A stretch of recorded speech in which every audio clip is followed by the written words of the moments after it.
দেখো আজকে হচ্ছে আমাদের আলোচ্য বস্তু হলো আলোর অভ্যন্তরীণ পূর্ণ প্রতিফলন, total internal reflection of light. এবার নামটা দেখে মনে হবে এটা হচ্ছে আলোর প্রতিফলনের একটা অংশ, কিন্তু বাস্তব ক্ষেত্রে এটা হচ্ছে আলো প্রতিসরণের একটা অংশ, যেটা হচ্ছে আমরা আস্তে আস্তে আলোচনার মাধ্যমে বুঝতে পারব। তো আলোর অভ্যন্তরীণ পূর্ণ প্রতিফলন এটা জানতে গেলে আমাদের হচ্ছে আগে জানতে হবে সংকট কোণ। সংকট কোণের ধারণা না থাকলে আমরা কখনো হচ্ছে এই আলোর অভ্যন্তরীণ পূর্ণ প্রতিফলন জানতে পারবো না। বুঝা গেল? তাহলে আগে হচ্ছে আমরা জেনে নেই সংকট কোণ। এবার সংকট কোণটা আসে আমাদের প্রতিসরণ থেকে। প্রতিসরণটা কি না, আলোক রশ্মি যখন এক মাধ্যম থেকে অপর মাধ্যমে যায় তখন দুই মাধ্যমের বিভেদ তল থেকে আলোক রশ্মির অভিমুখ পরিবর্তন হয়ে যায়। একে হচ্ছে এক কথায় আমরা বলি আলোর প্রতিসরণ। এবার আলোর প্রতিসরণে দু রকম প্রভাব থাকে। যখন আলোক রশ্মি লঘু মাধ্যম থেকে ঘন মাধ্যমে যায় তখন হচ্ছে এক ধরনের চ্যুতি দেখা যায়, আবার যখন আলোক রশ্মি ঘন থেকে লঘু মাধ্যমে যায় তখন হচ্ছে আরেক ধরনের চ্যুতি দেখা যায়।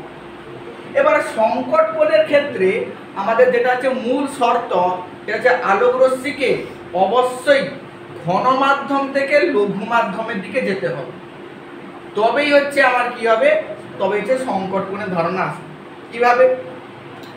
মনে করি এটা হচ্ছে দুই মাধ্যমের বিভেদ তল, এর উপরের দিকে একটা মাধ্যম আছে, নিচের দিকে একটা মাধ্যম আছে, আর এটা মনে করি হচ্ছে অভিলম্ব। এবার উপরেরটা মনে করি আমি ঘন মাধ্যম, আর নিচেরটা আমি মনে করি লঘু মাধ্যম। এটা ঘন মাধ্যম। কিভাবে বুঝবো এটা ঘন মাধ্যম? কারণ হচ্ছে এর প্রতিসরাঙ্ক বেশি। ধরো এটা জল, এটা হচ্ছে বায়ু, বা এটা কাঁচ, এটা জল, বা এটা কাঁচ, এটা বায়ু। যার প্রতিসরাঙ্ক বেশি হবে সেটা হচ্ছে ঘন মাধ্যম, আর যার কম সেটা হচ্ছে লঘু মাধ্যম। এবারে একটি আলোক রশ্মি ধরো ঘন মাধ্যমের এই বিন্দুতে এসে আপতিত হল, একে বলা হয় আপতন বিন্দু। তখন আলোক রশ্মি লঘু মাধ্যমে প্রবেশ করবে। কিভাবে প্রবেশ করবে? তো এই আলোক রশ্মিটির যাওয়ার কথা হচ্ছে এই দিক দিয়ে, এই দিক দিয়ে যাওয়ার কথা, কিন্তু যখন আলোক রশ্মি ঘন মাধ্যম থেকে লঘু মাধ্যমে প্রবেশ করে তখন প্রতিসৃত রশ্মির অভিমুখ চেঞ্জ হয়। কোন দিকে চেঞ্জ হয় না, প্রতিসৃত রশ্মি অভিলম্ব থেকে দূরে সরে যায়, অর্থাৎ এই দিক দিয়ে একটা পথে সে হচ্ছে যাবে। এক্ষেত্রে আপতন কোণ এইটা, অর্থাৎ আপতিত রশ্মি অভিলম্বের সঙ্গে যে কোণটা করে, আর প্রতিসরণ কোণ হচ্ছে এইটা, প্রতিসৃত রশ্মি অভিলম্বের সঙ্গে যে কোণটা করে বলা হয় প্রতিসরণ। এবং এক্ষেত্রে আই থেকে আর আর এর মধ্যে কি আই থেকে হচ্ছে আরটা বড় হয়েছে, আর বিপরীত ঘটনা ঘটলে লঘু মাধ্যমে ঘন মাধ্যমে রশ্মি গেলে আইটা বড় হয় আরেকটি। কিন্তু আমাদের সংকট কোণের ধারণা থেকে আমরা কি জানবো, এইখান থেকে এটা আসতো, অর্থাৎ ঘন থেকে লঘু মাধ্যম আলোক রশ্মিকে এলে সংকট কোণটা ধারণা আসবে। এটা তো আমরা আগের ক্লাসে পড়েছি। এবারে সংকট কোণ ব্যাপারটা কখন আসবে? এবারে দেখো, এক্ষেত্রে আমি যদি আপতন কোণের মান আরো একটু বাড়িয়ে দেই তাহলে কি হবে, তাহলে প্রতিসরণ কোণের মান আরো একটু বেড়ে যাবে। মানে ধরো আলোক রশ্মিকে আমি এবারে এই পথে নিয়ে এলাম, এই পথে, তখন হচ্ছে এই প্রতিসৃত রশ্মিটা আরো বেশি বিচ্যুত হয়ে এই পথে যাওয়া শুরু করবে, এই পথ দিয়ে এসে এই পথে যাওয়া শুরু করবে। আই আরো বেড়ে গেল, তাহলে আরো বেড়ে যাবে।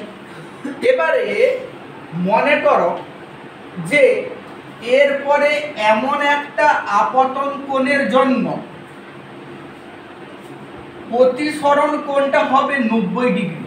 মানে ধরো এরপরে আলোক রশ্মিটা এই পথে এলো, এই পথে, অর্থাৎ সেক্ষেত্রে আপতন কোণটা হলো এত বড়, এইটা হলো তার আপতন কোণ এইটা। এবং সেক্ষেত্রে তুমি লক্ষ্য করলে যে আলোক রশ্মিটা একদম দুই মাধ্যমের বিভেদ তল ঘেঁষে যাচ্ছে, এই দিক দিয়ে যাচ্ছে, অর্থাৎ এই দিক দিয়ে আলোক রশ্মি এসে এই দিক দিয়ে যাচ্ছে।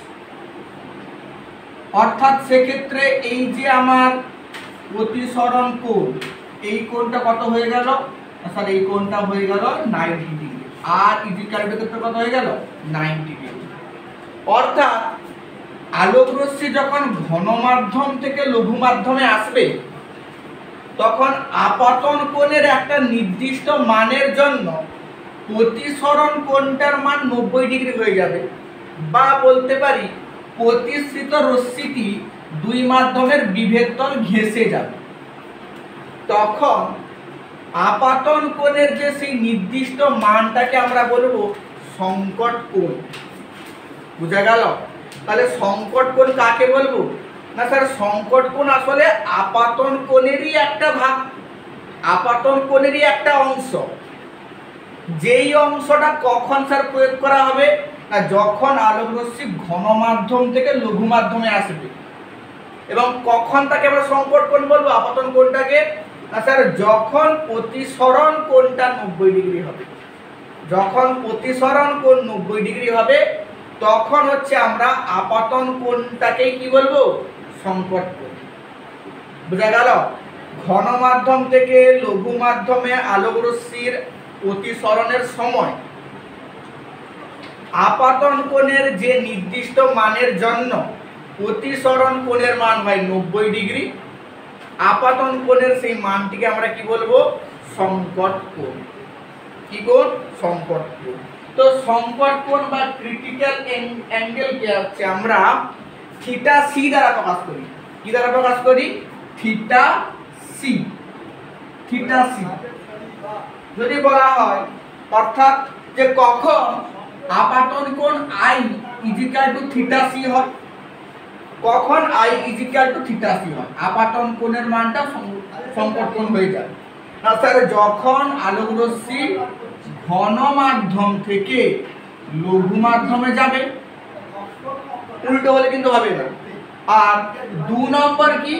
যখন প্রতিসরণ কোণ আর এর মান 90 ডিগ্রি হবে তখনই হচ্ছে আমি আপতন কোণটাকে বলবো সংকট কোণ বা ক্রিটিক্যাল অ্যাঙ্গেল, যাকে হচ্ছে আমরা থিটা সি দ্বারা প্রকাশ করি। কি দ্বারা? থিটা সি দ্বারা। বুঝা গেল? এবারে আমরা দেখে নেই এই থিটা সির সঙ্গে এই মাধ্যমের প্রতিসরাঙ্কের কি সম্পর্ক আছে। থিটা সির সঙ্গে প্রতিসরাঙ্কের সম্পর্ক।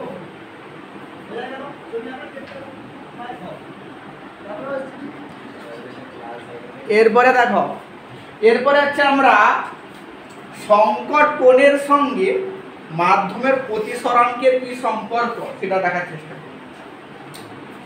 এবার সংকট কোণের সঙ্গে প্রতিসরাঙ্কের সম্পর্ক বের করতে গেলে আমাদের জানতে হবে স্নেলের সূত্র। স্নেলের সূত্রের সাধারণ রূপ কি রূপ? না বলছে স্নেল কি বলছে যে একটা নির্দিষ্ট বর্ণের আলোক রশ্মি এবং দুটো নির্দিষ্ট মাধ্যমের প্রতিসরণের ক্ষেত্রে আপতন কোণের সাইন এবং প্রতিসরণ কোণের সাইন এর অনুপাতটা হচ্ছে ওই মাধ্যমের প্রতিসরাঙ্কের সঙ্গে সমান। তো তার সাধারণ রূপটা কি? দেখো, ধরো এই ঘন মাধ্যম থেকে আলোক রশ্মি লঘু মাধ্যমে প্রবেশ করেছে, তো এখানে একটা ভুল ধরা হয়ে গেছে। এক্ষেত্রে আমরা ঘন মাধ্যমের প্রতিসরণকে μ2 ধরি আর লঘু মাধ্যমেরটাকে হচ্ছে আমরা μ1। এটা μ2 আর এটা হচ্ছে μ1। এবারে দেখো আলোক রশ্মি তাহলে হচ্ছে μ2 মাধ্যম থেকে μ1 মাধ্যমে এসেছে। তাহলে যদি আমরা এই আপতন বিন্দুতে, এই বিন্দুটা বলে আপতন বিন্দু, যদি আমরা স্নেলের সূত্র অ্যাপ্লাই করি তাহলে সেক্ষেত্রে কি হবে? দেখো μ2 ওই মাধ্যমের প্রতিসরাঙ্ক ইনটু সাইন থিটা সি সমান এই মাধ্যমে এসছে μ1 into sin 90 degree, mu two into sine theta C সমান মিউ ওয়ান ইন্টু সাইন 90। এবার দেখো সাইন 90 মান কত হয় স্যার 1, তাহলে mu two into sine theta C সমান মিউ ওয়ান। এবার দেখো সাইন থিটা সি সমান mu one by mu two, mu one by mu two. বা একে আমরা লিখতে পারি এরকম, কি লিখতে পারি বলো তো, ওয়ান মিউ টু না, টু মিউ ওয়ান লিখতে পারি, লিখতে পারি না লিখতে পারি। এবারে এইটা হচ্ছে মূলত সম্পর্ক, সাইন থিটা সমান হচ্ছে mu one by mu two, বা এটাকে আমরা এরকমও লিখতে পারি সমান one by one mu two, কারণ হচ্ছে টু মিউ ওয়ান সমান হচ্ছে one by one mu two, এটি ইনভার্সটা লিখতে পারি। এবারে আমাদের মূল কথা হচ্ছে যদি আমাদের এই মিউ ওয়ান লঘু মাধ্যমটা যদি আমাদের বায়ু হয়ে যায়, বায়ু বা শূন্য মাধ্যম হয়ে যায়, তো সেক্ষেত্রে কি হয়, সেক্ষেত্রে আমরা mu one near equal to one, বায়ুর ক্ষেত্রে, বায়ু মাধ্যমের ক্ষেত্রে মিউ ওয়ানটা মান কত হয়, নিয়ার ইকুয়াল টু ওয়ান। তো এবং সেক্ষেত্রে আর মিউ টু লিখি না, সেক্ষেত্রে আমরা মিউ টু কে হচ্ছে মিউ লিখি, সেক্ষেত্রে আমরা মিউ টু কে কি লিখি, মিউ লিখি। তাহলে সেক্ষেত্রে কি, সেক্ষেত্রে হয়ে যাবে স্যার সাইন থিটা সি সমান হচ্ছে ওয়ান বাই মিউ। তো এইটা হচ্ছে মূলত সংকট কোণ এবং প্রতিসরাঙ্কের মধ্যে সম্পর্ক, সাইন থিটা সমান হচ্ছে ওয়ান বাই মিউ। এই মিউটা কার, এই মিউটা হচ্ছে ঘনমাধ্যমের, কোন মাধ্যমের, ঘনমাধ্যমের প্রতিসরাঙ্ক, ঘনমাধ্যমের আপেক্ষিক প্রতিসরাঙ্ক। বা আমরা এটা এরকম লিখতে পারি যে সাইন থিটা সি সমান হচ্ছে one by one mu two, one by one mu two. এখান থেকে আমরা যদি বলে ক্রিটিক্যাল অ্যাঙ্গেল থিটা সি বের করতে, থিটা সমান কত হবে, sine inverse one by mu, sine inverse one by mu. এটা হচ্ছে আমাদের সংকট কোণের সঙ্গে প্রতিসরাঙ্কের সম্পর্ক, বুঝা গেল?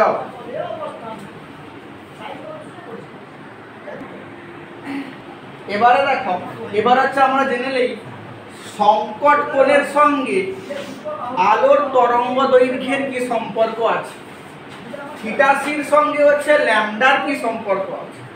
ল্যামডা দ্বারা আমরা কি বোঝাচ্ছি, আলোর তরঙ্গ দৈর্ঘ্য। এবারে দৃশ্যমান যে আলোক রশ্মি হয়, দৃশ্যমান আলোক রশ্মিটা মূলত 7টি রশ্মি থাকে বেনিয়া সহকারে। তো তাদের মধ্যে লাল বর্ণের আলোক রশ্মি তার তরঙ্গ দৈর্ঘ্য কি হয় সব থেকে বেশি, আর বেগুনির হয় সব থেকে কম। এটা আমরা জানি যে লালের ক্ষেত্রে কি হয় না, ল্যামডা হচ্ছে ম্যাক্সিমাম হয়, আর বেগুনির ক্ষেত্রে কি হয় না স্যার, ল্যামডা হচ্ছে তরঙ্গ দৈর্ঘ্য হচ্ছে মিনিমাম বেগুনির ক্ষেত্রে। এবারে ল্যামডার সঙ্গে অর্থাৎ তরঙ্গ দৈর্ঘ্যের সঙ্গে প্রতিসরাঙ্ক মিউ এর সম্পর্ক আমরা আগের ক্লাসে বিজ্ঞানী কোচির সমীকরণ থেকে পেয়ে গেছি। কোচি কি বলছিল না স্যার, কোচি বলছিল মিউ সমান A plus B by lambda square. এটা ছিল কোচির সমীকরণ, মিউ সমান A plus B by lambda square. মূল যেটা হচ্ছে মিউর সঙ্গে ল্যামডা হচ্ছে এরকম সম্পর্ক ছিল, বর্গের ব্যস্তানুপাতিক, মানে যার ল্যামডার মান বেশি হবে তার মিউ এর মান কম হবে, অর্থাৎ ল্যামডার সঙ্গে মিউ কি হচ্ছে ব্যস্তানুপাতিক। আবার দেখো মিউ এর সঙ্গে সংকট কোণ কি রকম স্যার, মিউ এর সঙ্গে সংকট কোণ ব্যস্তানুপাতিক, মিউ এর সংকট কোণ কি ব্যস্তানুপাতিক। এবারে দেখো তাহলে একবার আমরা বলছি ল্যামডার সঙ্গে মিউ ব্যস্তানুপাতিক, আবার বলছি মিউর সঙ্গে সংকট কোণ ব্যস্তানুপাতিক। তাহলে এইখানটায় যদি মিউর জায়গায় যদি এইখানটায় আমি 1/λ² বসিয়ে দেই, তাহলে কি হবে অর্থাৎ ল্যামডা স্যার উপরে চলে যাবে। তার মানে বিষয়টা কি আসছে স্যার? আসছে সাইন থিটা সি সমানুপাতিক ল্যামডা স্কয়ার। স্যার এই বিষয়টা আসছে, মানে ল্যামডার সঙ্গে সংকট কোণ কি সম্পর্কিত আছে? সমানুপাতিক। অর্থাৎ যে আলোক রশ্মির তরঙ্গ দৈর্ঘ্য বড় তার সংকট কোণ কি হবে? বেশি হবে। তাহলে লাল আর বেগুনি বর্ণের আলোক রশ্মির ক্ষেত্রে যেহেতু লাল বর্ণের আলোক রশ্মির তরঙ্গ দৈর্ঘ্য বেশি, তাই তার ক্ষেত্রে সংকট কোণ কত হবে? বেশি হবে। আর বেগুনি ক্ষেত্রে সংকট কোণ কি হবে? কম হবে। বোঝা গেল? তাহলে লাল বর্ণের আলোক রশ্মির জন্য কোন নির্দিষ্ট মাধ্যমের ক্ষেত্রে সংকট কোণের মান সবথেকে বেশি হবে, আর বেগুনি বর্ণের আলোক রশ্মির জন্য কোন নির্দিষ্ট মাধ্যমের ক্ষেত্রে সংকট কোণের মান সবথেকে কম হবে।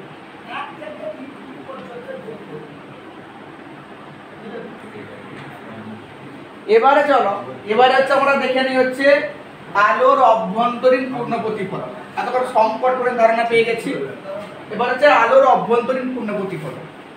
এবারে দেখো, যদি আলোক রশ্মি ঘন মাধ্যম থেকে লঘু মাধ্যমে সংকট কোণে আসে তাহলে প্রতিসরণ কোণের মানটা ম্যাক্সিমাম হয় 90 ডিগ্রি। এর থেকে বেশি প্রতিসরণ কোণ হতে পারেনি। তো সংকট কোণে আলোক রশ্মি ঘন মাধ্যম থেকে লঘু মাধ্যমে এলে প্রতিসরণ কোণের মান 90 ডিগ্রি হয়। অর্থাৎ এটা হচ্ছে প্রতিসরণের সর্বোচ্চ মান, এর থেকে বেশি মান প্রতিসরণ হয় না। এবার কথা হচ্ছে, যদি আলোক রশ্মি সংকট কোণের থেকে বেশি কোণে আপতিত তাহলে কি হবে? স্যার আর এর মান তো ম্যাক্সিমাম পেয়ে গেছে, এর থেকে তো বড় আর এর মান সম্ভব নয়। যদি এর থেকেও সংকট কোণের থেকেও বেশি কোণে আলোক রশ্মি আপতিত হয়, ধরো এই দিক দিয়ে হচ্ছে একটা আলোক রশ্মি সংকট কোণের থেকেও বেশি, তাহলে কি হবে? তাহলে সেক্ষেত্রে আলোক রশ্মি আর প্রতিসরণ হবে না। এই দুই মাধ্যমের বিভেদ তল থেকে আলোক রশ্মি প্রতিফলিত হয়ে আবার প্রথম মাধ্যমে ফিরে যাবে। তো সেক্ষেত্রে আলোক রশ্মি এদিকে চলে যাবে। বুঝা গেল? তখন হচ্ছে আমরা আলোর এই যে ঘটনাটাকে কি বলবো? আলোর অভ্যন্তরীণ পূর্ণ প্রতিফলন। বুঝা গেল? মানে আলোর অভ্যন্তরীণ পূর্ণ প্রতিফলন হতে গেলে আমাকে দুটো শর্ত মাস্ট মেনে চলতে হবে। কটা শর্ত মেনে চলতে হবে? না, দুটো শর্ত আমাকে মাস্ট মেনে চলতে হবে। স্যার কোন দুটো শর্ত? না, প্রথমত হচ্ছে আলোক রশ্মিকে ঘন মাধ্যম থেকে লঘু মাধ্যমে আসতে হবে। ঘন মাধ্যম থেকে লঘু মাধ্যমে আসতে হবে। আচ্ছা, দ্বিতীয় শর্ত কি? না, দ্বিতীয় শর্ত হচ্ছে আপাতন কোণের মান আই, এই মানটা হচ্ছে সংকট কোণ থিটা সি অপেক্ষা হচ্ছে বেশি হতে হবে। তবেই কি হবে? আর তবেই আলোক রশ্মি অভ্যন্তরীণ পূর্ণ প্রতিফলন ঘটবে। অর্থাৎ এর সংজ্ঞা বলে কিভাবে বলতে পারবো? ঘন মাধ্যম থেকে লঘু মাধ্যমে আলোক রশ্মির প্রতিসরণের ক্ষেত্রে আপাতন কোণের মান যদি সংকট কোণ অপেক্ষা বেশি হয়, সেক্ষেত্রে আলোক রশ্মি দ্বিতীয় মাধ্যমে প্রতিসৃত না হয়ে দুই মাধ্যমের বিভেদ তল থেকে প্রতিফলিত হয়। আলোর এই ঘটনাটাকে আমরা কি বলবো? আলোর অভ্যন্তরীণ পূর্ণ প্রতিফলন বা total internal reflection of light. এর দুটো শর্ত, আলোক রশ্মিকে ঘন মাধ্যম থেকে লঘু মাধ্যমে যেতে হবে। দুই নম্বর কি? সংকট কোণের মানের থেকে আপাতন কোণের মানটা হচ্ছে বেশি হতে হবে, i greater than theta c. তবেই কি হবে? তবে হচ্ছে আলোর অভ্যন্তরীণ পূর্ণ প্রতিফলন। বোঝা গেল? এবারে দেখো, এই যে আলোর অভ্যন্তরীণ পূর্ণ প্রতিফলনের নামটার মধ্যে এই পূর্ণ কথাটা কেন ব্যবহার করা হয়েছে? এই পূর্ণ কথা এটা কেন ইউজ করা হয়েছে?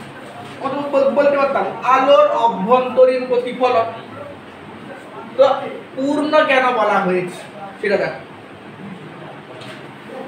সাধারণ প্রতিফলনের ক্ষেত্রে কি হয়, ধরো এই একটা মাধ্যমে আলোক রশ্মি এসে এরকম আপতিত হয়েছে, এরকম হচ্ছে আলোক রশ্মিগুলো এসে আপতিত হয়েছে, তাহলে কি হয় না এই আপতিত আলোক রশ্মির মধ্যে কিছু অংশ হচ্ছে এই মাধ্যমটা শোষণ করে নেয়, কিছু অংশ প্রতিফলিত হয়, আর কিছু অংশ হচ্ছে প্রতিসৃত। তিন টাইপের ঘটনা ঘটে, কিছু অংশ হচ্ছে মাধ্যমটা শোষণ করে নেয়, কিছু অংশ প্রতিফলিত হয়, কিছু অংশ প্রতিসৃত হয়। কিন্তু এই যে অভ্যন্তরীণ পূর্ণ প্রতিফলনের ক্ষেত্রে কোনো অংশ প্রতিসৃত হয় না, প্রতিসৃত হয় না, সব অংশই হচ্ছে প্রতিফলিত হয়ে যায়। সব অংশ কি হয়ে যায়, সব অংশ প্রতিফলিত হয়ে যায়। তাই এক্ষেত্রে পূর্ণ কথাটা বলা হয়, কারণ সম্পূর্ণ আলোক রশ্মিটাই কি হয়ে যায়, প্রতিফলিত হয়ে যায়। কোনো আলোক রশ্মি প্রতিসৃত হয় না, সব হয়ে যায় প্রতিফলিত। তাই এখানে হচ্ছে পূর্ণ কথাটা ব্যবহার করা হয়েছে। তাই কি ব্যবহার করা হয়েছে, পূর্ণ। দেখো আরো একটা কোশ্চেন আমাদের পরীক্ষায় আসে যে আলোর অভ্যন্তরীণ পূর্ণ প্রতিফলনে যে প্রতিবিম্বটা গঠিত হয় তার কিন্তু উজ্জ্বলতা অনেক বেশি, অনেক বেশি উজ্জ্বল হয় সেই প্রতিবিম্ব। কেন বলো দেখি? দেখো সাধারণ প্রতিফলনে গঠিত প্রতিবিম্ব একটু কম উজ্জ্বল হয়, কারণ কিছু অংশ প্রতিসৃত হয়, কিছু অংশ শোষিত হয়। কিন্তু অভ্যন্তরীণ পূর্ণ প্রতিফলনে যেহেতু সমস্ত অংশই প্রতিফলিত হয়, তাই সেক্ষেত্রে যে গঠিত প্রতিবিম্ব হয় তার উজ্জ্বলতা কি হয়, অনেক বেশি হয়, অনেক হচ্ছে উজ্জ্বল প্রতিবিম্ব হচ্ছে এক্ষেত্রে হচ্ছে দেখা যায়। বুঝা গেল?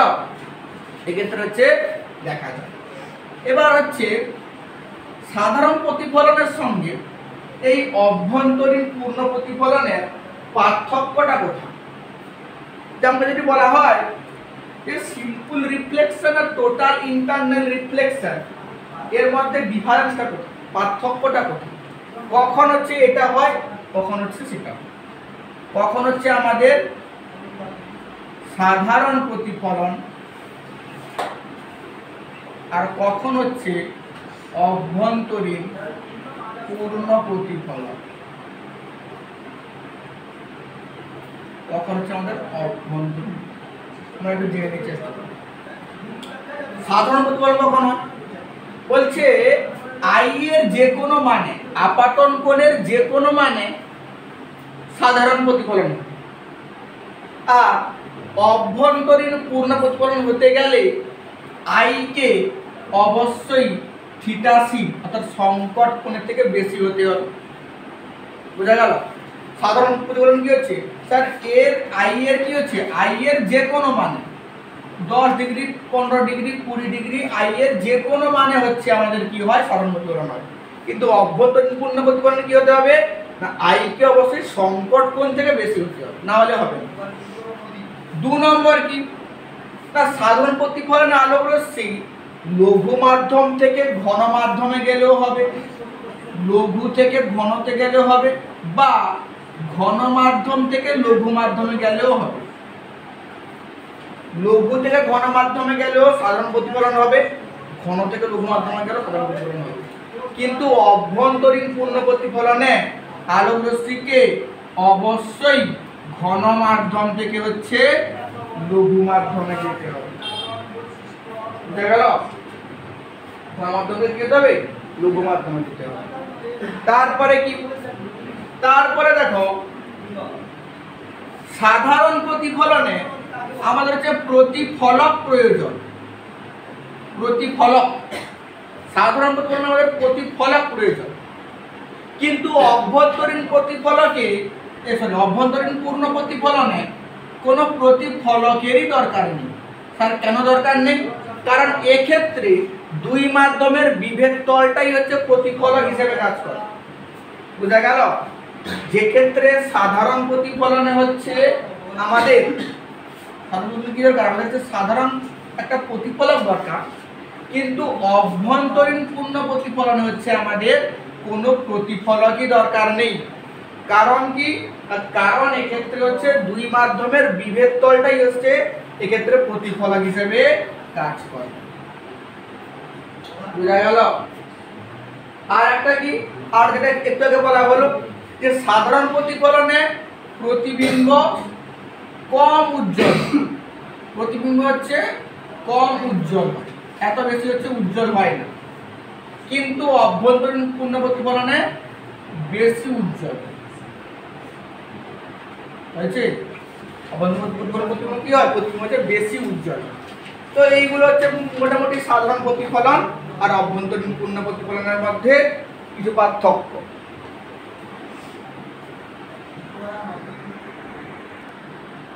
এরপরে আমরা আলোর অভ্যন্তরীণ পূর্ণ প্রতিফলনের একটা বাস্তব উদাহরণ দেখে নিই।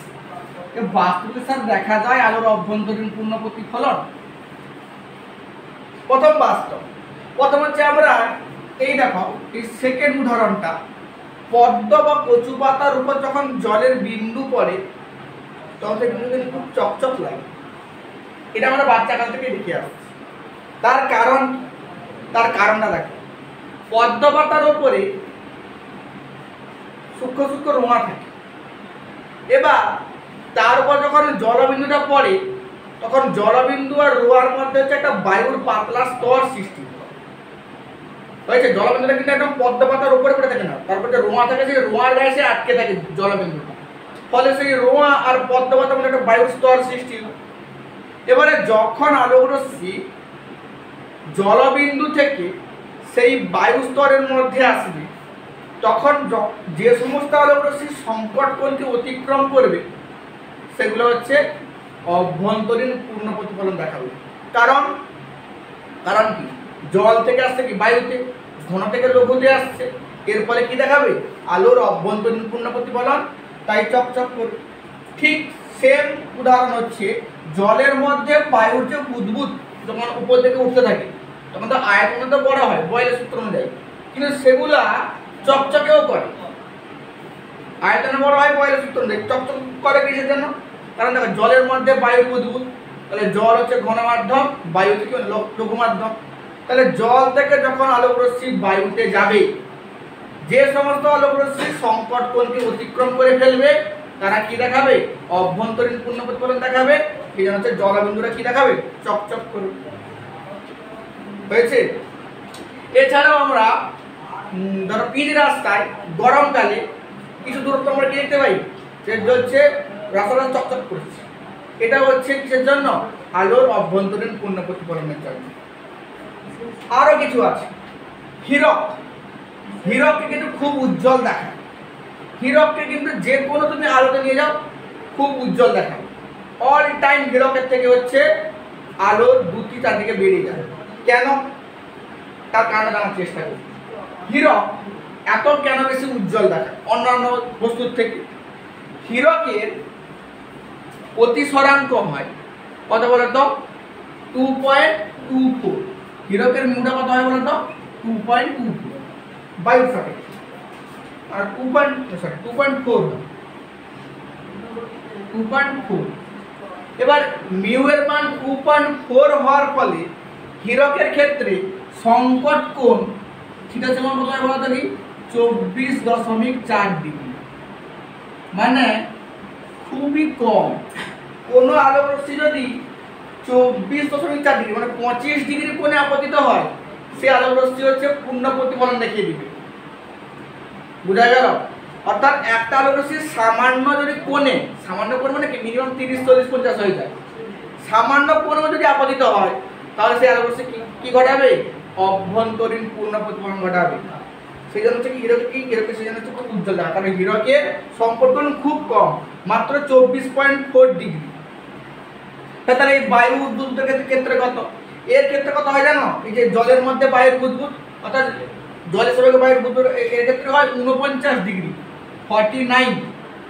অর্থাৎ এ ক্ষেত্রে আলোক রশ্মিকে 49 ডিগ্রির চেয়ে বেশি কোণে আপতিত হলে অভ্যন্তরীণ পূর্ণ প্রতিফলন ঘটাবে, কিন্তু হীরকের ক্ষেত্রে দেখো খুব কম, মাত্র 24.4 ডিগ্রি। বুঝা গেল? এরপরে দেখো ধূসর কালি মাখানো ধাতব বল। ভূষা কালি যদি মাখিয়ে দিই, ভূষা কালির মধ্যে চিমনির মধ্যে যে কালিটা পাওয়া যায়, গুঁড়ো গুঁড়ো কালি, এটা হলো ভূষা কালি বা কার্বন ব্ল্যাক। এবার এগুলো যদি কোনো ধাতবের সঙ্গে মাখিয়ে দিই, তো ভূষকালি তার অভ্যন্তরে বায়ুকে প্রবেশ করিয়ে দেয়, তার অধিশোষণ ধর্ম আছে। এবার বায়ুকে তার মধ্যে প্রবেশ করে নেওয়ার ফলে ধাতব বল আর ভূষাকালির মধ্যে হচ্ছে বায়ুর একটা স্তর দেখা যায়। এর ফলে আলোক রশ্মি যখন জল থেকে ধাতব বলের মধ্যে যাবে, সেই বায়ু স্তরের মধ্যে দিয়ে যাবে, আর সেই বায়ু স্তরের মধ্যে দিয়ে গেলে কি হবে, আলোর অভ্যন্তরীণ পূর্ণ প্রতিফলন ঘটবে। এই জন্য কি হয় না, ভূষকালি মাখন ধাতব বলকে কি করে, অনেক হচ্ছে চকচকে দেখতে লাগে। হয়েছে। আর একটা জিনিস দেখি আজকে, মরুভূমির মরীচিকা। মরুভূমি কোন জায়গায় দেখা যায়, শীত প্রধান দেশেও দেখা যায়, আবার গ্রীষ্ম প্রধান দেশেও দেখা যায়। তো এই মরীচিকা তা হচ্ছে আসলে হচ্ছে আলোর অভ্যন্তরীণ পূর্ণ প্রতিফলনের ক্ষেত্রেই হয়। বোঝা গেল কিভাবে হয় মরুভূমির মরীচিকা? দাঁড়াও, একটা চিত্র আঁকার চেষ্টা করা হচ্ছে কিভাবে মরুভূমির মরীচিকা দেখা যায়।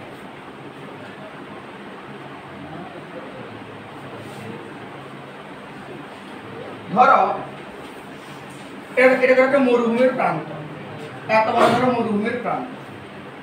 এবারে মরুভূমির প্রান্তরে মনে করো দূরে হচ্ছে একটা এরকম একটা বস্তু আছে, ধরো গাছ আছে দূরে,